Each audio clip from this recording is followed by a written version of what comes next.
applicable to big catchment area.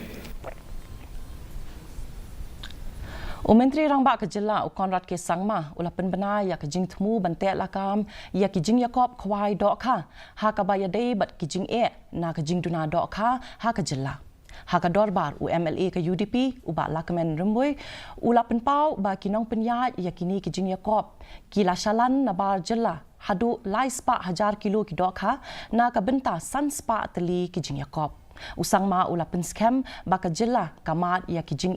jong ke Jingduna Dohkha kabalong khat 1000 metric ton man la usnem kat ba ka jing penmi ha Jylla kalong tang 1000 na ka lai po 1000 metric ton ka babam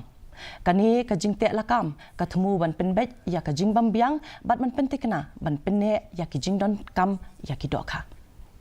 40 crores still